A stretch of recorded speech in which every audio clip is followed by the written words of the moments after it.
Hello everyone, welcome to my channel commerce simple. तो आज से हम स्टार्ट करने जा रहे हैं अपना अकाउंटिंग का third chapter, that is accounting principles. तो इसी तरीके की वीडियोस के लिए चैनल को लाइक और सब्सक्राइब करना। ठीक है, तो आगे बढ़ते हैं। देखो, इस चैप्टर में क्या है, हमारे पास कुछ हमारे बेसिक से टर्म्स हैं जो हमारे अकाउंटिंग में काम में आते हैं। ठीक है, कि मतलब इन प्रिंसिपल्स के बिना हमारी अकाउंटिंग होना बहुत मुश्किल हो जाता है। ठीक है, तो पहले समझते हैं कि अकाउंटिंग प्रिंसिपल्स का आखिर मतलब क्या होता है। देखो क्या कह रहा है, यहाँ पे कह रहा है कि अनलाइक, क्या चीज, अनलाइक इन द पास्ट, पहले से अलग, क्या, when accounting statements were largely needed by the proprietor. ठीक है, these days accounting statements are needed by various party. देखो पहले क्या होता था, केवल प्रोपराइटर को जरूरत पड़ती थी, बट अब क्या है, आपको काफी सारे लोगों को हमारी अकाउंटिंग की जरूरत पड़ती है। ठीक है, जैसे कि किस किस को जरूरत पड़ती है, यहाँ पे नाम बता रखे हैं, देखो, नेमली प्रोपराइटर्स, इन्वेस्टर्स, क्रेडिटर्स, गवर्नमेंट, इन सभी लोगों को हमारी अकाउंटिंग की जरूरत पड़ती है। ठीक है, तो accounting statements disclose the profitability and solvency of the business. Accounting statement से क्या पता चलता है हमें, प्रॉफिटेबिलिटी और सॉल्वेंसी का मत पता चलता है कि कितने टाइम तक हमारा बिजनेस चलने वाला है। ठीक है, फिर कह रहा है वेरियस पार्टीज, ठीक है, it is therefore necessary that statement should be prepared according to some standard language and set rules. ठीक है, तो इसके लिए क्या कि सभी लोगों को एक से इंफॉर्मेशन एक से तरीके से पहुंच पाए, उसके लिए क्या चाहिए, हमें कुछ basic standard rules and regulations चाहिए। ठीक है, तो उन्हीं रूल्स एंड रेगुलेशंस को हम क्या कहते हैं, जनरली एक्सेप्टेड अकाउंटिंग प्रिंसिपल्स कहते हैं। अगर ये पेपर में आएगा, गैप की फुल फॉर्म क्या है, तो क्या है आपकी जनरली एक्सेप्टेड अकाउंटिंग प्रिंसिपल्स। ठीक है, क्या है, generally accepted accounting accounting principles. ठीक है, ये आपकी क्या हो जाएगी, जीएएपी की फुल फॉर्म हो जाएगी। ठीक है, फिर इसके देखो, कुछ चीजें इसमें काय में आती है, कुछ चीजें इसकी करेक्टरिस्टिक्स में आती है। ठीक है, करेक्टरिस्टिक्स मतलब कि इसका क्या बिहेवियर रहता है, क्या चीजें होती हैं इसमें। ठीक है, तो इसके जो करेक्टरिस्टिक्स कहता है, क्या कहता है, नेचर या फिर करेक्टरिस्टिक्स, देखो क्या कह रहा है हमसे ऑफ अकाउंटिंग प्रिंसिपल। देखो पहला, accounting principles are uniform set of rules. क्या ये यूनिफॉर्म सेट ऑफ रूल्स होते हैं, मतलब कि accounting principles are uniform set of rules और guidelines develop to ensure uniformity. क्या, यूनिफॉर्मिटी हो जाए, सिंप्लिसिटी हो जाए, ठीक है, इजी टू अंडरस्टैंड हो जाए। ठीक है, इजी अंडरस्टैंडिंग हो जाए, इसलिए क्या होता है, अकाउंटिंग प्रिंसिपल्स होते हैं। ठीक है, फिर दूसरा मैनमेड, अकाउंटिंग प्रिंसिपल्स क्या होते हैं आपके, मैनमेड होते हैं। मैनमेड का क्या मतलब है कि अकाउंटिंग प्रिंसिपल्स जो होते हैं ये नेचुरली अकर्ड नहीं है। ठीक है, इंसान ने अपनी जरूरत के हिसाब से इन्हें बनाया, इनको अकाउंटिंग प्रिंसिपल्स को। ठीक है, फिर अगला क्या कह रहा है, अकाउंटिंग प्रिंसिपल्स आर फ्लेक्सिबल। क्या मतलब फ्लेक्सिबल, कि ये हम क्या कर सकते हैं, अपनी नीड्स के हिसाब से चेंज कर सकते हैं इनको। ठीक है, फिर चौथा क्या कह रहा है, accounting principles are generally accepted. ज्यादातर हमारे अकाउंटिंग प्रिंसिपल्स को हम जनरली एक्सेप्ट कर लेते हैं। ठीक है, बट उसके लिए हमें क्या देखना पड़ता है कि हमारी जो नॉर्मल सी चीजें हैं इनको फुलफिल कर रहा है या नहीं कर रहा है। जैसे कि क्या, पहला रिलेवेंस, कि आपका जो भी अकाउंटिंग प्रिंसिपल्स है, क्या principle is relevant if it's results in information that is useful to the user of accounting information. आप अकाउंटिंग प्रिंसिपल्स तभी बना सकते हो जब वो क्या होगा, यूजर के लिए फ्रेंडली होगा। ठीक है, उसका नीड बन रही होगी। ठीक है, तब तो उसको बनाओगे, वरना उसका बनाना क्या है, बेकार है। ठीक है, पर दूसरा क्या कह रहा है, ऑब्जेक्टिविटी। ऑब्जेक्टिविटी का मतलब a principle is objective if it is free from personal bias, मतलब पर्सनल बेस नहीं होना चाहिए उसमें। ठीक है, जैसे फॉर एग्जांपल क्या बता रहा है आगे, ऑब्जेक्टिविटी ऑल्सो इम्प्लाइज वेरिफिएबिलिटी। ठीक है, वेरिफिएबल होना चाहिए उसको। ठीक है, वेरिफिएबल मतलब कुछ साइंटिफिक डॉक्यूमेंट्स होंगे ना, तो उन साइंटिफिक डॉक्यूमेंट्स के बेस पे बनना चाहिए। वो ऐसे अपने मन मर्जी से नहीं, हमने कुछ भी कह दिया और वो अकाउंटिंग प्रिंसिपल बना लेंगे। ठीक है, ऐसा नहीं चलेगा। फिर अगला क्या कह रहा है, फिजिबिलिटी। फिजिबिलिटी का मतलब a principle is feasible if it can be applied without undue complexity और कॉस्ट। मतलब कि आप उसको अनड्यू कॉम्प्लेक्सिटी के हिसाब से नहीं कर सकते। ठीक है, कॉम्प्लेक्सिटी मतलब कि ज्यादा अगर कॉम्प्लेक्स हो गया तो उसको समझाना थोड़ा मुश्किल हो जाएगा। ठीक है, तो इस तरीके से ये काम नहीं करता अकाउंटिंग प्रिंसिपल। ठीक है, फिर देखो क्या कह रहा है, अकाउंटिंग प्रिंसिपल की जरूरत क्यों है, क्या चीज, अकाउंटिंग प्रिंसिपल की आखिर जरूरत है क्यों, बनना तो रहे अकाउंटिंग प्रिंसिपल, हमने उनके नेचर देख लिया कि क्या होना चाहिए, फिजिबल होना चाहिए, आपका ऑब्जेक्टिविटी होना चाहिए, उसमें क्या होना चाहिए, अकाउंटिंग प्रिंसिपल्स मैन मेड होते हैं और वगैरह वगैरह चीजें। लेकिन हमारा जो अकाउंटिंग प्रिंसिपल है इनकी जरूरत क्या है, देखो कह रहा है नीड ऑफ अकाउंटिंग प्रिंसिपल। देखो, in order to make the accounting information meaningful to its internal and external users it is significant that such information is reliable. क्या होनी चाहिए, भरोसेमंद होनी चाहिए, और कंपैटिबल, कंपेरेबल होनी चाहिए। क्या होनी चाहिए, कंपेरेबल होनी चाहिए, कि उसको कंपेयर करा जा सके। ठीक है, the comparability of information is required to see how a firm has performed as compare to the other firms. एक फर्म ने दूसरी फर्म के कंपैरिजन में कैसा परफॉर्म करा है। ठीक है, ये चीज देखने के लिए चाहिए। ठीक है, how it has performed as compare to the previous year, पिछले साल से अब तक का कैसा परफॉर्म कर रही है हमारी जो फर्म है। ठीक है, ये चीजें देखने के लिए हमें क्या जरूरत है, अकाउंटिंग प्रिंसिपल्स की जरूरत है। ठीक है, तो इसी में क्या आते हैं हम, आपने कुछ क्या देखे इसमें, कुछ चीजें देखी हमने, क्या चीजें देखी कि अकाउंटिंग प्रिंसिपल्स में आपने कुछ मेन सी चीजें देखी, क्या कि आपका जो नीड है अकाउंटिंग प्रिंसिपल्स की वो क्या है कि हम रिलायबिलिटी है या नहीं है, आपका फिजिबिलिटी है या नहीं है, ये चीजें देखने से हमारा क्या पता चल जाएगा, नीड क्या है ये पता चल जाएगा। क्या कि लोगों को जो हमारी अकाउंटिंग प्रिंसिपल्स के लोग काम कर रहे हैं हमारे फॉर्म में, उनको क्या कि in order to make the accounting information meaningful, पहला क्या मीनिंगफुल बनाने के लिए इंटरनल और एक्सटर्नल यूजर्स के लिए, ठीक है, कंपेरेबल बनाने के लिए, ठीक है, अदर फॉर्म्स के लिए, इन सभी के लिए हमें क्या है जरूरत कि हमारे पिछले साल से इस साल तक हमने काम अच्छा करा है नहीं करा है, ये सभी चीजें देखने के लिए हमें क्या चीज की जरूरत होती है, अकाउंटिंग प्रिंसिपल्स की जरूरत होती है। ठीक है, फिर नेक्स्ट क्या कह रहा है हमसे, देखो यहाँ पे कुछ टाइप्स ऑफ अकाउंटिंग प्रिंसिपल्स बता रहा है, क्या बता रहा है, कुछ टाइप्स ऑफ अकाउंटिंग प्रिंसिपल्स बता रहा है। ठीक है, देखो क्या कह रहा है, accounting principles, kinds of accounting principles कौन कौन से होते हैं, देखो एक तो अकाउंटिंग कॉन्सेप्ट्स होते हैं, ठीक है, या उनको अजम्पशंस बोला जा सकता है, एक अकाउंटिंग कन्वेंशंस होते हैं। ठीक है, क्या चीज, अकाउंटिंग कॉन्सेप्ट्स और अजम्पशंस या फिर अकाउंटिंग कन्वेंशंस। ठीक है, आगे देखते हैं इसमें क्या कह रहा है, तो अकाउंटिंग कॉन्सेप्ट्स और अजम्पशंस या फिर अकाउंटिंग कन्वेंशंस में क्या कहता है, देखो आ जाते हैं इस पे। तो देखो इसमें कुछ जो अकाउंटिंग कॉन्सेप्ट्स है, पहले इसमें अकाउंटिंग कॉन्सेप्ट समझा रखे हैं। ठीक है, तो पहला अकाउंटिंग कॉन्सेप्ट है गोइंग कंसर्न कॉन्सेप्ट, क्या है गोइंग कंसर्न कॉन्सेप्ट, दूसरा कंसिस्टेंसी कॉन्सेप्ट, ठीक है, कंसिस्टेंसी कॉन्सेप्ट है। फिर तीसरा क्या कह रहा है, तीसरा है आपका, अभी थोड़ा समझा दें इसमें, देखो तीसरा क्या कह रहा है हमसे, अकाउंटिंग कॉन्सेप्ट है, तीसरा कह रहा है एक्रूअल कॉन्सेप्ट, क्या कह रहा है, एक्रूअल कॉन्सेप्ट। ठीक है, फिर कुछ और इसमें कॉन्सेप्ट के नाम बता रखे हैं, business entity concept, money measurement concept, accounting period concept, cost concept, dual aspect concept, revenue recognition concept, matching concept और ऑब्जेक्टिविटी कॉन्सेप्ट, ये कुछ कॉन्सेप्ट्स के नाम बता रखे हैं आपको। ठीक है, तो यही आपके क्या है, अकाउंटिंग प्रिंसिपल्स हैं। अकाउंटिंग प्रिंसिपल्स दो तरीके के हैं, एक कॉन्सेप्ट्स हैं और दूसरे क्या थे, हमारे अकाउंटिंग एजम्पशंस थे। ठीक है, कॉन्सेप्ट्स थे और दूसरे क्या थे, कन्वेंशंस थे, सॉरी, क्या, पहला अकाउंटिंग कॉन्सेप्ट्स और दूसरा एजम्पशंस, इन्हीं को दोनों को मिला के क्या कहता है, अकाउंटिंग प्रिंसिपल्स कहते हैं। ठीक है, तो जो अकाउंटिंग कॉन्सेप्ट्स हैं, ठीक है, या फिर इनको अकाउंटिंग एजम्पशंस कह सकते हैं, तो अकाउंटिंग एजम्पशंस या फिर अकाउंटिंग कॉन्सेप्ट्स जो हैं ये आपके, ये अभी बता दिए जितने ये बताए, ठीक है, ये 11, और बाकी जो इसमें अकाउंटिंग कन्वेंशंस है ये अभी जब आगे वाली वीडियोस में आएंगे तब पढ़ेंगे। ठीक है, तो इसमें देखो क्या हो रहा है, इसमें कह रहा है पहला going concern concept, going concern concept क्या होता है, देखते हैं गोइंग कंसर्न कॉन्सेप्ट। ठीक है, तो गोइंग कंसर्न कॉन्सेप्ट क्या कहता है हमसे, देखो क्या कहता है गोइंग कंसर्न कॉन्सेप्ट, कह रहा है एज पर दिस कॉन्सेप्ट, इस कॉन्सेप्ट के हिसाब से it is assumed that the business will continue and exist for a long period in future, क्या कि बिजनेस जो है आपका लॉन्ग टाइम के लिए चलता रहेगा। फिर the transactions are recorded in the books of business और the on the assumption that the continuing enterprise, ठीक है, क्या कह रहा है, the transactions are recorded in the books of business on the assumption that, किस assumption पे record करते हैं, देखो पहली चीज कि हमारा लॉन्ग पीरियड के लिए चलता रहेगा, दूसरा क्या कह रहा है कि हमारा एक assumption मान के चलते हैं कि आपका बिजनेस एंटरप्राइज जो होगी वो क्या रहेगी, कंटिन्यूइंग एंटरप्राइज रहेगी, बंद नहीं होने वाली।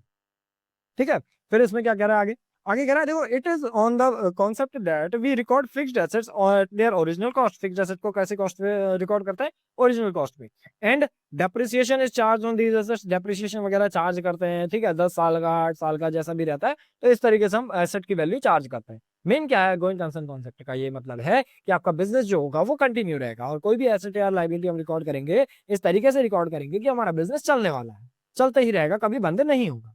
ठीक है, ये चीज होती है इस कॉन्सेप्ट में।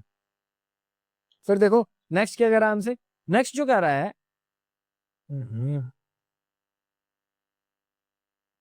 नेक्स्ट आ जाते हैं, देखो क्या कह रहा है, दूसरा दूसरा है हमारे पास कंसिस्टेंसी कॉन्सेप्ट, कौन सा कॉन्सेप्ट है, कंसिस्टेंसी कॉन्सेप्ट। देखो क्या कहता है consistency concept, this concept states that accounting principles and methods should remain consistent from one year to another, एक साल से दूसरे साल तक वो कंसिस्टेंट ही रहना चाहिए।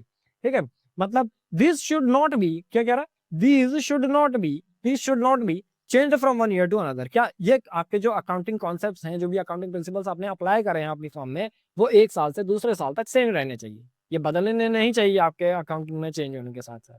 ठीक है, फिर उसके बाद क्या कह रहा है, देखो in order to enable management to compare the profit and loss account and balance sheet of the different periods and draw important conclusions about the working of the enterprise। ठीक है, important conclusions वगैरह आपके decode होते रहने चाहिए, record होते रहने चाहिए। ठीक है, बस मेन चीज क्या है आपकी कंसिस्टेंसी कॉन्सेप्ट की, कि आपका क्या, this concept states that accounting principles and method should remain consistent, क्या रहने चाहिए, कंसिस्टेंट रहने चाहिए। ठीक है, नेक्स्ट क्या कह रहा है, नेक्स्ट आ रहा है हमारे पास अक्रूवल कॉन्सेप्ट। देखो इसमें लिखा बहुत बड़ा बड़ा है, ठीक है, सारा उतना इंपॉर्टेंट नहीं है, बस आप जो बेसिक सी जानकारी है वो चीज आपको पता रहनी चाहिए, ठीक है। बाकी आप नोट्स वगैरह वीडियो को पॉज करके उससे स्क्रीनशॉट लेके नोट्स वगैरह बना सकते हो, ठीक है। देखो नेक्स्ट क्या कह रहा है, नेक्स्ट कह रहा है accrual concept. In accounting accrual basis is used only recording for transactions. काय के लिए रिकॉर्ड होता है? ट्रांजैक्शंस के रिकॉर्ड करने के लिए, ठीक है। फिर it provide more appropriate information about the performance of business enterprise as compare to cash basis. क्या एक्रूअल कॉन्सेप्ट जो होता है ये कहता है कि मेन चीज तो अभी ये समझा रहा है कि एक्रूअल कॉन्सेप्ट आपका क्या ज्यादा इंपॉर्टेंट है कैश बेसिस से, ठीक है। और इसमें क्या कह रहा है, देखो accrual concept applies equally to revenues and expenses, दोनों से ही बराबर अप्लाई होता है, ठीक है, रेवेन्यूज में और एक्सपेंसेस में, ठीक है। फिर उसके बाद क्या कह रहा है, in accrual concept revenue is recorded when sales are made. क्या कब रिकॉर्ड करते हैं? एक्रूअल कॉन्सेप्ट के हिसाब से रेवेन्यू तब रिकॉर्ड करोगे जब सेल्स आपने मेड करी है, ठीक है, सर्विसेज रेंडर करी है। इमटेरियल कि पैसा आपको मिला है या नहीं मिला। एक्रूअल कॉन्सेप्ट इतना ही कहता है, क्या कहता है कि आप ट्रांजेक्शन तब रिकॉर्ड करोगे जब वो ट्रांजेक्शन हुआ है। डजेंट मैटर कि आपका जो पैसा वैसा गया या आया, वो पैसा आपका पैसा गया या नहीं गया, आया या नहीं आया, पैसे को ना देखते हुए हम बस ट्रांजेक्शन को रिकॉर्ड करते हैं, ठीक है, इसमें एक्रूअल कॉन्सेप्ट के हिसाब से। फिर क्या कह रहा है, similarly according to this concept expenses are recorded in the accounting period in which they exist. क्या कि जब वो आपके एक्सपेंसेस हुए हैं तब आप उनको रिकॉर्ड करोगे, ना कि तब जब उनको क्या हुआ है, उनकी जरूरत हुई है, ठीक है। इस चीज को देख के चलना। एक्रूअल कॉन्सेप्ट ठीक हो गया। नेक्स्ट आ जाते हैं, नेक्स्ट कौन सा कॉन्सेप्ट है हमारे पास? तो हमारे 3 कॉन्सेप्ट हो गए, ठीक है। इन 3 कॉन्सेप्ट के बाद जो चौथा कॉन्सेप्ट आ रहा है हमारा, देखते हैं क्या आ रहा है, ठीक है। चौथा कॉन्सेप्ट, चौथा कॉन्सेप्ट देखो कुछ यहाँ पे और एनी अदर अदर कॉन्सेप्ट करके समझा रखा है, ठीक है। तो अदर कॉन्सेप्ट क्या कहते हैं हमसे, ठीक है। तो इसमें आ रहा है देखो बिजनेस एंटिटी कॉन्सेप्ट। क्या आ रहा है? Business entity concept. इसको कॉन्सेप्ट को सेपरेट एंटिटी भी बोलते हैं। क्या बोलते हैं? Separate entity. तो सेपरेट एंटिटी कॉन्सेप्ट क्या कहता है? ये कहता है according to this concept business is treated as a separate unit distinct from its owners. मतलब क्या, ऑल्दो देखो बिजनेस को ओनर ही चला रहा है, ठीक है, और आपका ओनर ही क्या कर रहा है, आपके बिजनेस में पैसा लगा रहा है, ठीक है, वो सारा का सारा काम धंधा कर रहा है, लेकिन फिर भी जो ओनर है वो उसके बिजनेस से अलग है। यही ये कॉन्सेप्ट कहता है कि आपका जो ओनर है वो उसके वर्कर्स जो है और आपका जो बिजनेस जो है वो दोनों अलग अलग है अपने बिजनेस से, ठीक है। उसके क्रेडिटर से अलग रहेगा, उसके मैनेजर से अलग रहेगा और अदर लोगों से भी अदर रहेगा ही रहेगा, ठीक है। ये चीजें रहती है आपका जो आपका बिजनेस एंटिटी कॉन्सेप्ट है, वो कुल मिला के ये कहता है कि ये क्या है, बिजनेस और ओनर दोनों अलग अलग लोग हैं, ठीक है। इन अदर वर्ड्स, दूसरे शब्दों में क्या कह रहा है, the owner of a business is always considered as distinct and separate from the business he owns। ठीक है, क्या कि जिस भी बिजनेस को वो ओन कर रहा है उससे क्या है, वो अलग है, ये चीज रहती है इसमें। फिर नेक्स्ट क्या कह रहा है, देखो नेक्स्ट कह रहा है हमसे कि business unit should have a completely separate set of books, we have to record business transaction. देखो अब ये सारी चीजें जो है आपकी बेकार की चीज है, मेन क्या चीज है आपका कि बिजनेस एंटिटी कॉन्सेप्ट आपसे ये कहता है कि आपके क्या है, बिजनेस एक सेपरेट एंटिटी है उसके ओनर से, ठीक है। तो इसके हिसाब से चीजें चलती हैं कि आपका बिजनेस जो है अलग है उसके ओनर से, ठीक है। फिर नेक्स्ट क्या कह रहा है, नेक्स्ट कह रहा है हमसे मनी मेजरमेंट कॉन्सेप्ट। क्या चीज? Money measurement concept. क्या कहता है, only those transaction and events are recorded in books of accounts which are capable of being expressed in terms of money. Money measurement नाम से ही पता चल जा रहा है कि आपके केवल वो ट्रांजेक्शन रिकॉर्ड होंगे जो कि मनी में आप मेजर कर सकते हैं, ठीक है, और बेकार के ट्रांजेक्शन रिकॉर्ड नहीं होंगे, ठीक है। इतना रहता है नहीं। और क्या चीज है, देखो इतना था आपका, ठीक है, पांचवा। नेक्स्ट देखो नोट्स वगैरह अगर आपको बनाने हैं आप स्क्रीनशॉट लेके बना सकते हो, ठीक है, बट इट इज इमटेरियल कि आप कितने बड़े बड़े नोट्स बना रहे हो, ठीक है। जबरदस्ती के नोट्स बना के भी कुछ ज्यादा फायदा होना नहीं, ठीक है। तो आ जाते हैं नेक्स्ट। नेक्स्ट क्या है हमारे पास, नेक्स्ट है हमारे पास अकाउंटिंग पीरियड कॉन्सेप्ट। क्या कहता है अकाउंटिंग पीरियड कॉन्सेप्ट, देखते हैं यहाँ पर। देखो accounting period concept, as per the business it is entitled to continue indefinitely for a long period. देखो अभी हमने पहले पढ़ा था गोइंग कंसर्न कॉन्सेप्ट है ना, कि लॉन्ग पीरियड चलता रहेगा बिजनेस हमारा, ठीक है। The true results of the business operations can be ascertained only when the business is completely wound.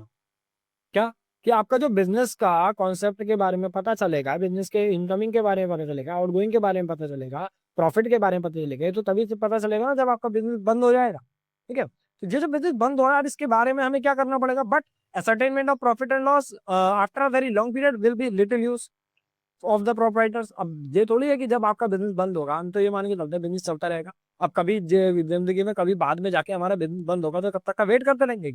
ऐसा तो नहीं होगा ना। तो जब आपका बिजनेस चल रहा है उसको चलते चलते हमारे को क्या करना पड़ेगा, प्रॉफिट एंड लॉस का पता करना पड़ेगा। तो उसको प्रॉफिट एंड लॉस को पता करने के लिए हम क्या कर देते हैं, अपने पूरे बिजनेस को एक छोटे टाइम पीरियड में बांट देते हैं।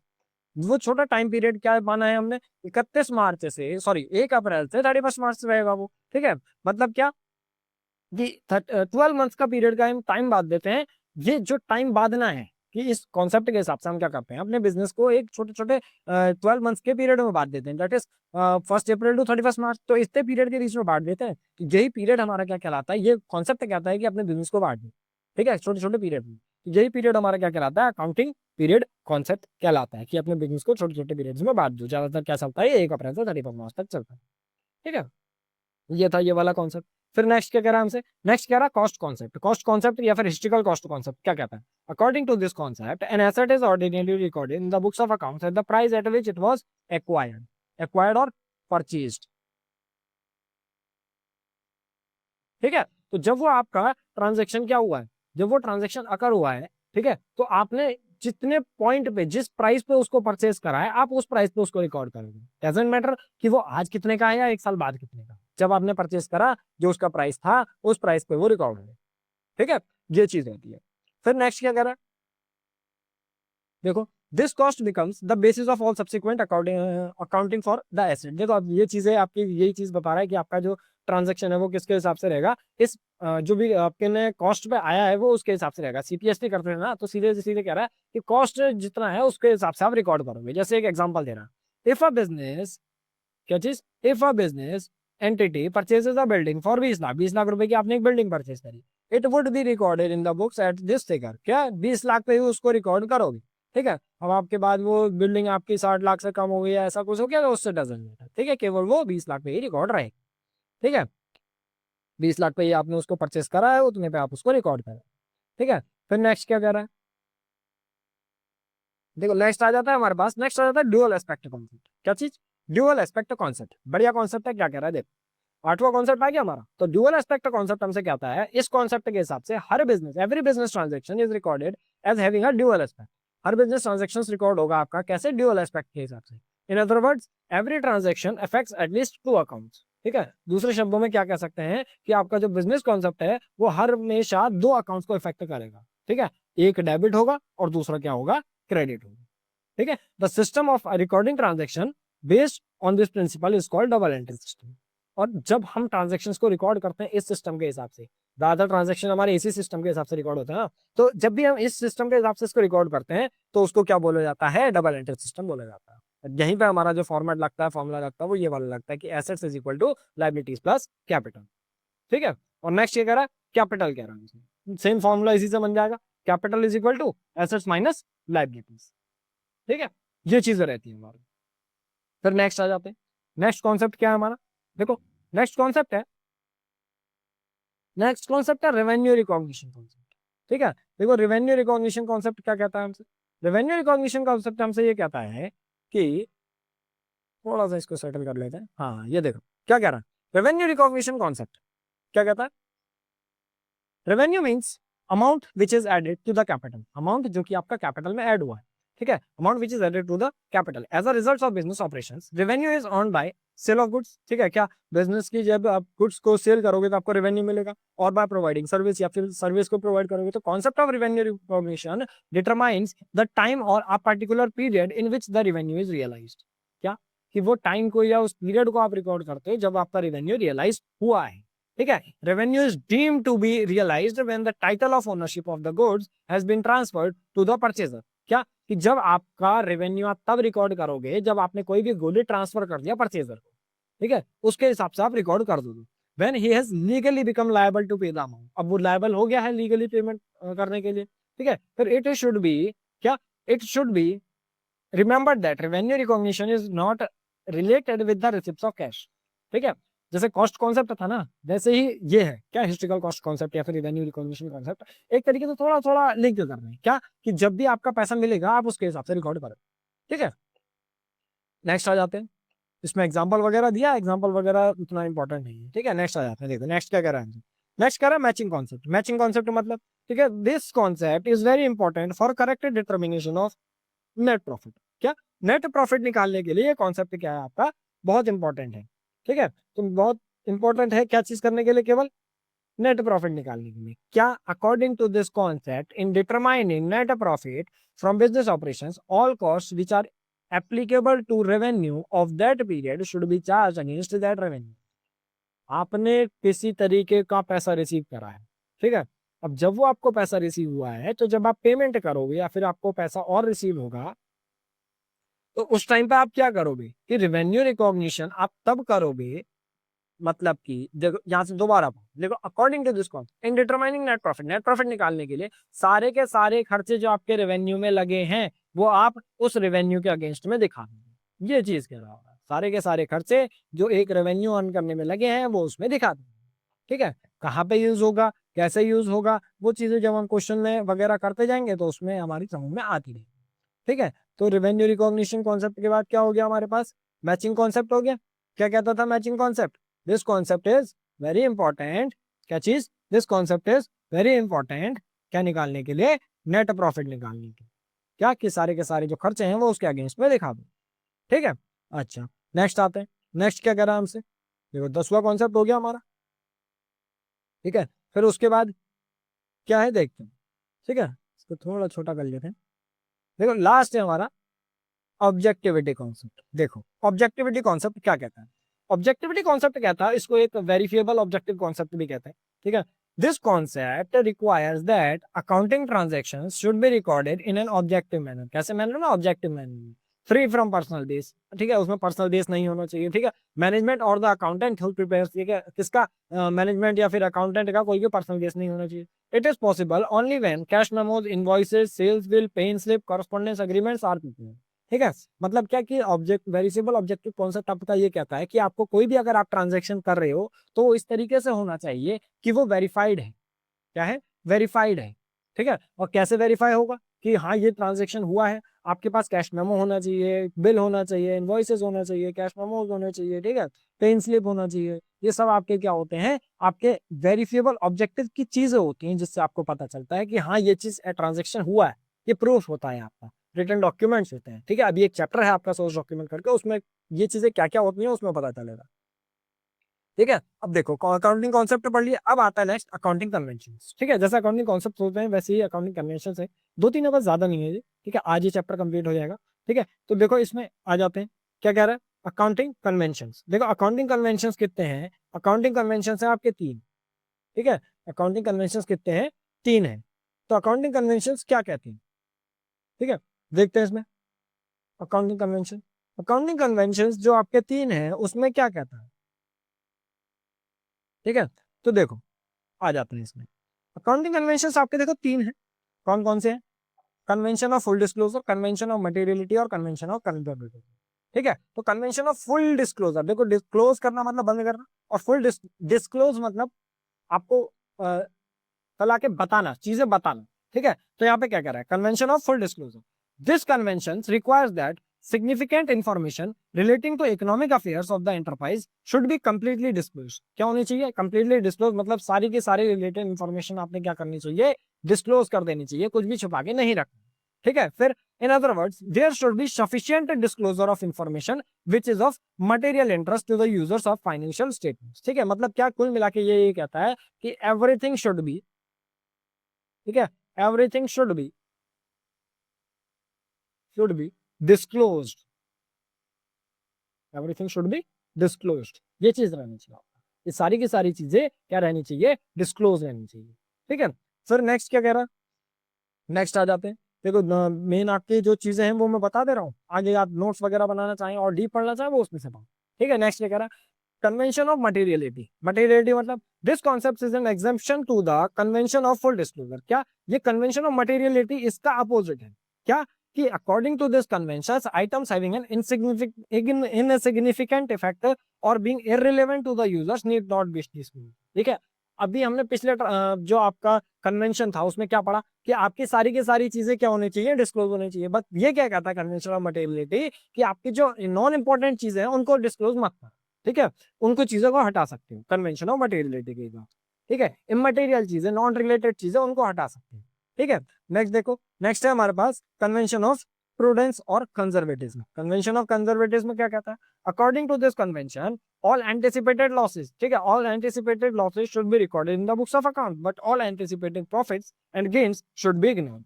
जब आपको लॉसेस वगैरह हो रहे हैं अब तो आप रिकॉर्ड करोगे एंटिसिपेटेड वाले, अभी माने नहीं है, हुआ नहीं है वो लॉस हमें, ठीक है, लेकिन जो लॉस अगर हमें वो हुआ नहीं है अभी, लेकिन उसको मान के चलेंगे कि हाँ हो गया, उसको रिकॉर्ड करके चलेंगे, जैसे हम प्रोविजन बना के चलते हैं, ठीक है, कैसे बना के चलते हैं वो चीज आगे हम सीख जाएंगे, ठीक है। मेन अभी क्या चीज है कि आपका प्रॉफिट और लॉस बना के चलते हुआ, ठीक है, जब वो लॉस होगा तो लॉस वगैरह होगा या नहीं होगा that is different thing, but अभी जब वो हमें दिख रहा है, हमें लग रहा है कि वो हो सकता है फ्यूचर के लिए, ठीक है, तो उस टाइम पे आप अभी से उसको रिकॉर्ड करके चलोगे, प्रोविजन वगैरह बना के चलते हैं, ठीक है। मगर जो एंटिसिपेटेड प्रॉफिट्स होते हैं, मतलब कि आने वाले समय पे जो प्रॉफिट्स होने वाले हैं उनको रिकॉर्ड करके नहीं चलते हैं, प्रॉफिट तभी रिकॉर्ड होंगे जब वो प्रॉफिट होगा, ठीक है।